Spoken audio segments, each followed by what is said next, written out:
Isang magandang araw na naman po sa ating lahat at welcome sa ating bagong reaction video dito po sa napakagandang series na to na Lavender Fields. Episode 36 na po tayo.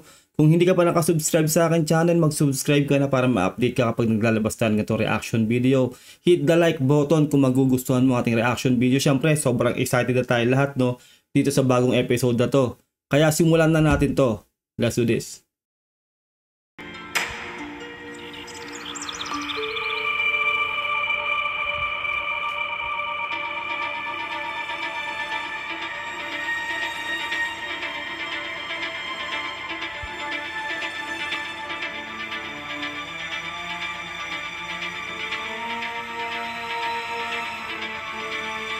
Pakita ka na sana, Tyrone. Ako.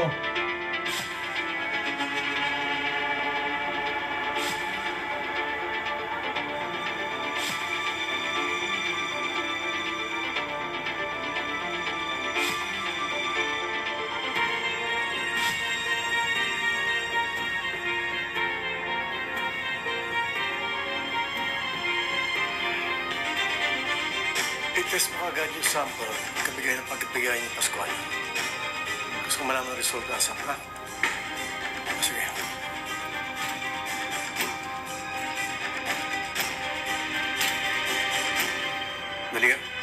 Naliligaw ka yata. Ang banyo na sa kabilang side.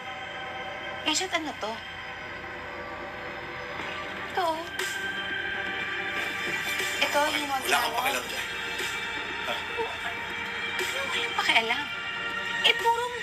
Puro mukha ni Tyrone tong board mo, eh. Alis ka na. Sandali. At ito. Ito. Si Tyrone at asawa mo? Magkasama? Bakit? Tapos yung wala kang pakialam, eh. Agent Fernandez, hindi ako aalis. Hindi. Alis ka na. Agent Fernandez, hindi ako aalis dito hanggat hindi mo sa akin sinasabi ang totoo. Sabihin mo na.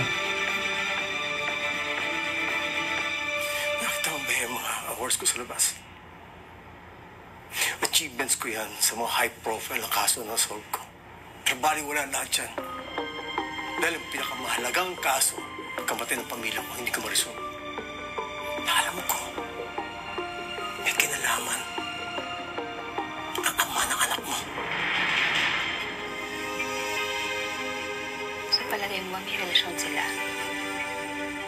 May kinalaman ba yun sa pagkamatay ng mag-ina mo?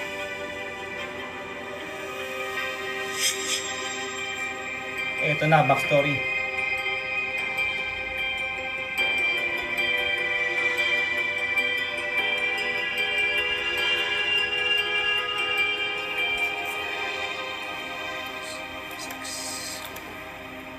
Carlo, anak. Umakit ka muna sa kwarto mo, ha? Ako na bahala sa gamit. Sige po. Kain ka muna sa gamit. Pa, pag-usapan lang rin.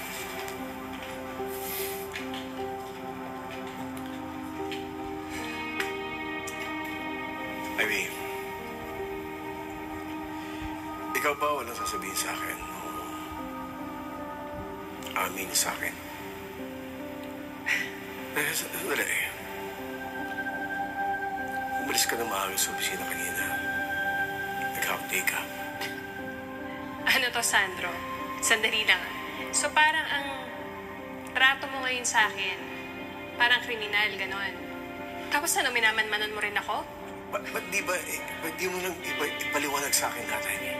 Wala akong ginagawang masama. Meron kang hindi sinasabi sa akin. Ito na naman tayo, eh.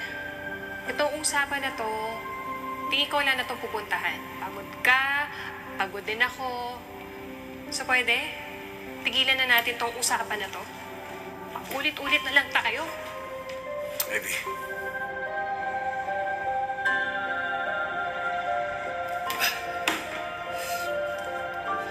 Huwag mong dahing sa lakas. Oh, baba ng gift mo. Higher. Focus. Ako napapagod na ako. Wait. Ano ba tinuro ko sa'yo? Come on. Ginagawa mo, baba eh. Kailangan yan sa taas. Come on, hit me. Come on. Tinuro ko sa'yo. Paano? Ba't di mo sinangga? Carlo? Carlo? Anak, ano nangyari? Ako na pa, next time na lang.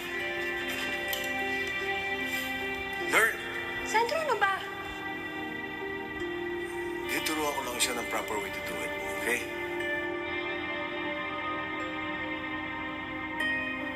Nagkagulo na yung pamilya niya, no?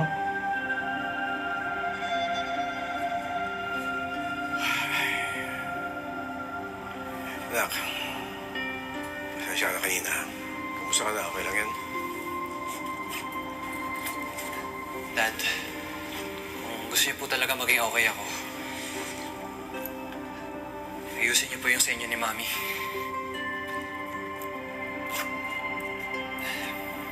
Dad, please promise me, pagbalik ko okay na kayo. Promise.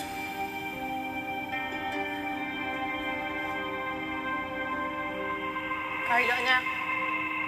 Halika na. Nag-iintay na yung lolo't lola mo. Okay.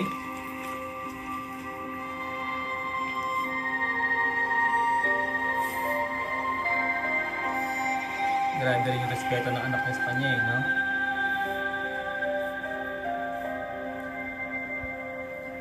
Isang gabi lang kami kila Papa.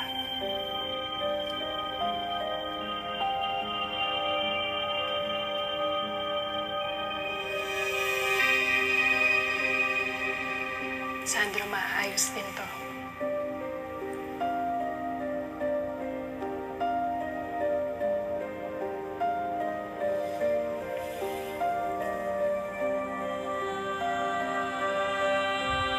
Hindi tumatanda si Roxanne, no?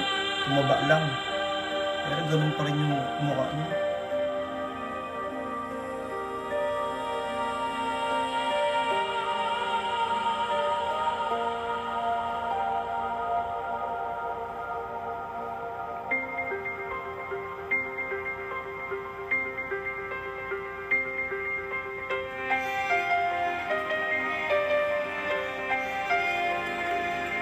Huling kaway. Malamang si Vito may pakanak niya, o kaya si Iris.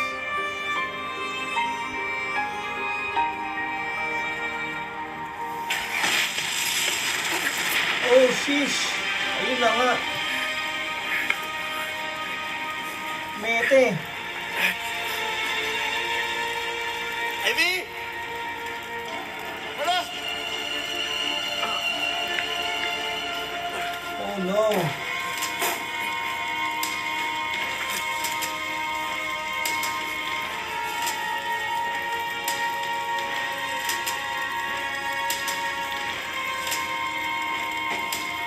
Ivy! Carlos! Carlo! Mete! Ivy! Grabe, ang sakit niyan, no? Nakita mo ng ano, nangyari.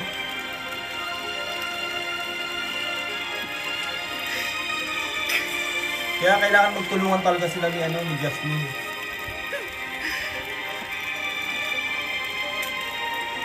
Ang saklap naman ito.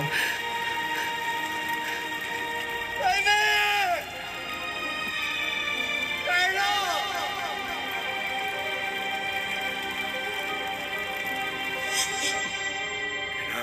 Malaman ko ang mga sagot sa lahat ng tanong ko. Kailangan malaman ko kung ano yung sikreto nilang dalawa. Ano yung sikreto niyo sa asawa ko. Kailangan malaman ko kung bakit namatay ang pamilya ko ng ganun-ganun na lang.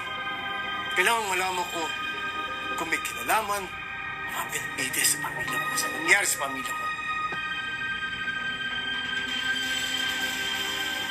John Fernandez, pareho pala tayo. Personal sa atin to. Yes. Tag-team na. Malamang kung hindi magkarelasyon si Tyrone sa si Ivy. Magkakuntsaba sila. Tapos nabuko. Nabuko ni Vito kaya ni Iris kaya ganun din naman.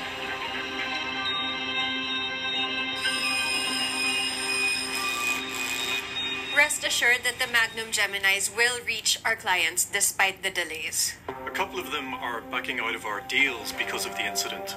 What are we doing about that? Well, the confiscation was an unfortunate incident that was caused by an accident that had nothing to do with how we handle our business. But the police are already investigating. And I don't want them pointing at us or our clients' involvement. And they're already losing confidence in us. We've already erased all records showing where the shipment was supposed to have landed. Plus, we have customs officers on our payroll, so you're safe. And our friends in the police department know what they have to do. Just the same, we're losing money by the millions here. Yes, we are aware of the losses, but we have the means to make the millions and get the clients back. So if you're okay, then this meeting is over. Thank you. Thank you. Naka-zoom eh. Lance, Harry. Please stay here with Iris. Yari kayo. Should Sermon I kayo. also stay, Dad? No. I'll talk to you later.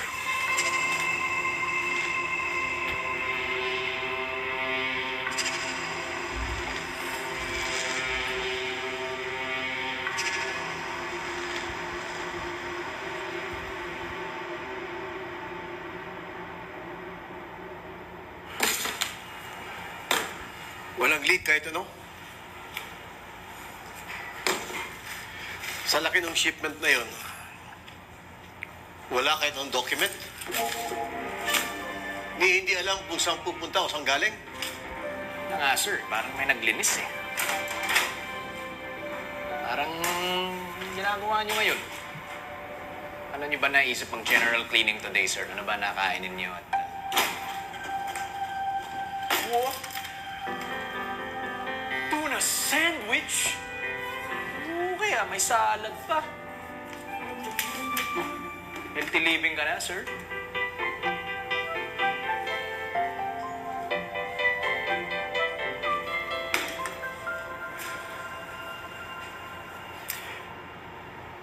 Kailan mo last nakita si Corpus? Last week? Vacation leave daw. Mete na. Vacation leave. Dami nang liipon para makapagbakasyon. Galing yan sa mga binibidas. Parang nahimas na rin yung nangyari sa port. Cold case, walang ebidensya.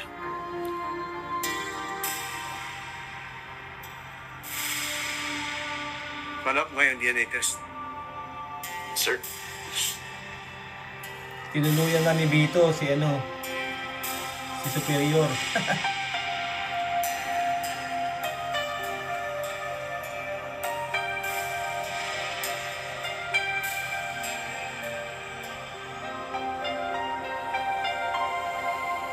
Wala nang pwedeng magkamali. Obviously, this is a security problem. And since you're in charge of that, Sir, pwede akong magdagdag ng tao. that's not the solution, Harry! We're all under fire. And all because hinayaan natin ang isang Jasmine Flores na makalapit sa ating area of operations. And come to think of it, di ba ikaw ang in charge? Sir, Eh, ba't you have to show for it hanggang ngayon? Wala. Updates.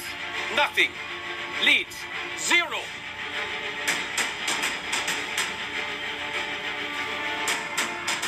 Lance. sir. Tulungan na si Harry. Mukhang hindi niya kaya. Yes, sir. Eh ayaw na ni Lance, di ba? Gusto lang umalis.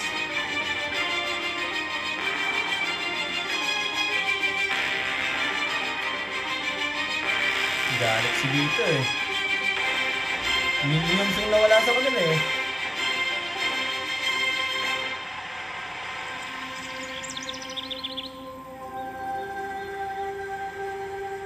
Yung mga illegal na negosyo ng Vittorio na yan, ano bang balita dyan? Ma'am, Mukha pong nagawa ng paraan ni Vittorio Benavides ang nangyari sa Carvalho Port. Tama. Kailan ko ba maririnig na nakakulong na yung Vittorio na yan? At si Iris. Naniniwala ako na makakakuha rin tayo ng sapat na ebidensya laban sa kanila. Tinatrabaho na rin naman to ni Agent Fernandez. Ma'am, eto po pala. Yan. Si Ian po pala, may sasabihin daw po. Madam Master. Oh, yeah. Hello, Ma'am Love. Ma'am, pasensya na kayo, dumaan pa ako dito, ma'am. Ipagpapaalam ko lang po sana, meron tayong pahabol na kliyente sa Chrysanthemum Hall mamayang gabi. Magpe-propose daw sa girlfriend. Ma'am, personal ko na po ipagpapaalam kasi ex ko po ito. Kasi BFF ko po ito. Matagal ko ng best friend, ma'am. May magagawa pa ba ako? Yes, thank you, ma'am. Thank you. Also, nagustuhan ng girlfriend niya yung flower arrangements ni Ma'am Love.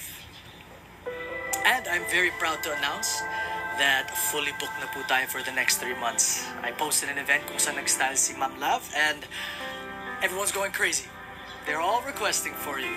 Actually, ma'am, totoo po yun. Maganda po yung combination niya, Ma'am Aster at Ma'am Love, eh. Uy, tumulong din naman ako sa mga floral arrangement, di ba? Oo, siyempre. Ikaw yung tatanggal ng mga insekto dun sa bulaklak, di ba? Iyan, maraming salamat ha. My pleasure, ma'am. At syempre sa'yo, maraming salamat sa lahat ng ginagawa mo para sa akin.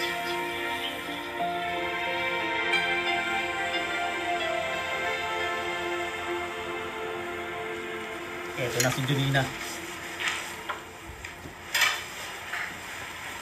Kailangan natin mag-usap. Lance, pwede ba mamaya na? Meron tayong mga empleyado dito na damay dun sa port eh. Yun nga yung gusto kong pag-usapan natin eh. Hindi malaking problema to. Hindi na ba magbabago isip mo? Maayos din yan ni Tito Vito tsaka ni Iris. Hindi tayo sigurado doon. Magiging ligtas lang tayo kung lalayo tayo sa lahat ng problemang to. If you want to leave, go. Mag-abroad ka kung gusto mo. But like I said, dito lang kami ng anak mo. Yari kayo. Narinig ni Harry. Susumbong kayo kay Vito ngayon yan. Ako.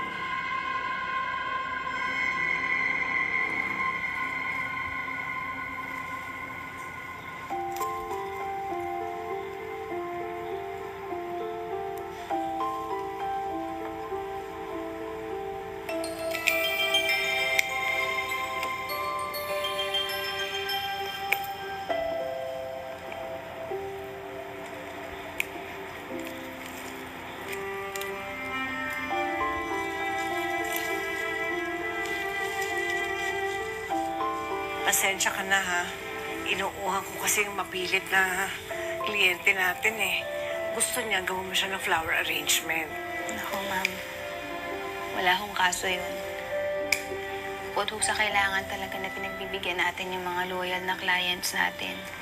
Gusto ko rin ho ito yung marami akong ginagawa. Tatahimik ko yung isip ko.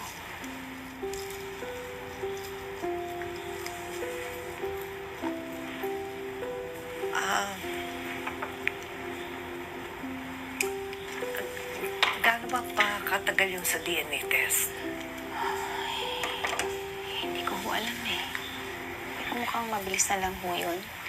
Kasi isang sample na lang ho itatest nila. Bakit? Ma'am, hindi ko ho kasi maintindihan kung paano ko magiging anak si Camila.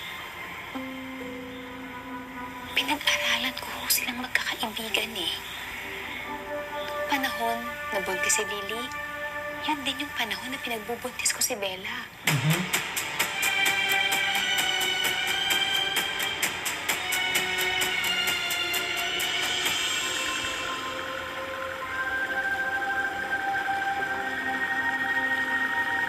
Tyrone, ikaw na ba yan, Tyrone?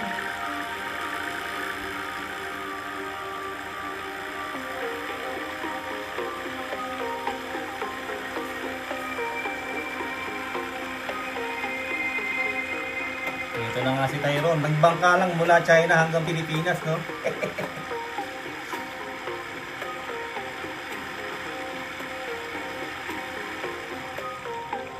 Samantalang si Alice Guo nakayate.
Sana ako ni Dad dito as the new operations manager. Ano pang experience mo bukod sa tinuro sa'yo ng nanay mong mang-aagaw? Wala kang alam, so stay out of my business.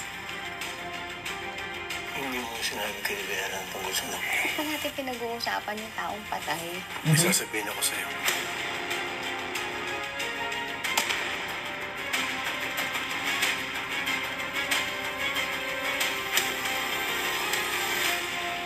Ayun lang po, no, grabe. Sana naman sa susunod na episode talagang magkita si Iris saka si Tyrone o kaya si Jasmine saka si Tyrone, no, dahil siya po talaga ang salarin kung bakit po nagkaganito ang mga buhay-buhay po nila, no. Kaya see you all sa susunod na episode, sa episode 37. Mag-iingat po kayo lahat. Don't forget to like this video. Subscribe kung hindi ka pa nakasubscribe. Ingat po kayong lahat. God bless and peace out. Bye.